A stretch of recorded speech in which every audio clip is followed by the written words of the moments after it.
All right, thought I'd let you know episode 210. Back with me, Izer. Day 2, week 3, right? It's been a while. We talked about mindfulness a little bit in the meditation episode last week, but today, let's concentrate on it a little bit more because we're talking about optimizing the cognitive bandwidth this week, and mindfulness plays a really integral role in that, if you can harness it. We didn't really give a detailed description last week, did we though? So let's talk about what mindfulness really is.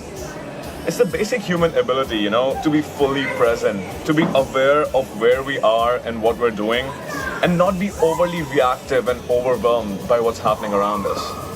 Now think about that definition for a bit. Doesn't that seem like an essential skill to have in today's environment, in today's world, where we're constantly on the edge of being overwhelmed by whatever is happening around us? There's just so much excess of mental stimuli that you get, right? And this is something that I have experienced successfully myself as well. And let me tell you, it has been one of the most helpful experiences I have gone through.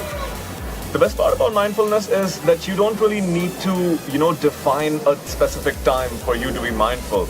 You can start by being mindful anytime you can. And that's where the topic of today's episode comes in. Mindfulness all the time. Now, I'm not going to tell you to suddenly drop everything else you do and just start being mindful with your day. Because, putting that much effort can really overtire you and even turn you off the concept of something. But mindfulness can be practiced in each and everything that you do on a daily basis. So you can start with the places where you don't really have to concentrate as much. The autopilot tasks, like brushing your teeth or taking a bath.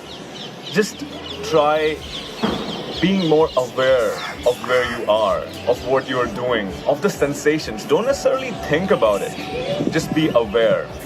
That's the trick with mindfulness. Most of us human beings, we tend to just go off into tangents with every little bit of distraction that we get, right? Sorry about the background noise. But there are all these exercises that you can really implement to aid you in your mindfulness journey.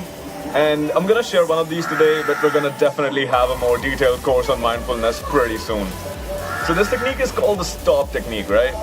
And every single letter, obviously, it's an acronym, so every single letter has a sort of significance. S stands for stop and open your attention wide to the world around you. T is obviously take a deep breath and gather your attention. O, observe. Observe your body and your emotions and your sensations. Engage all your 5 senses and see what they perceive about the world around you. And P, proceed. With the awareness and the intent of integrating all this gentleness and kindness that you've just imbibed just by feeling the sensations that your body is experiencing. Isn't that just amazing? Mindfulness all the time. That's one of the goals that if you can take any takeaway from anything that you've heard here, take this away. Be as mindful as you can throughout the day, and you'll find that you open up more space inside your head. It's weird, like doing more can sometimes lead to having more, right? So weird. Anyway, that's it for today. I'm gonna see you tomorrow with a little bit of a nugget of wisdom again. Let's do this. Eyes are out.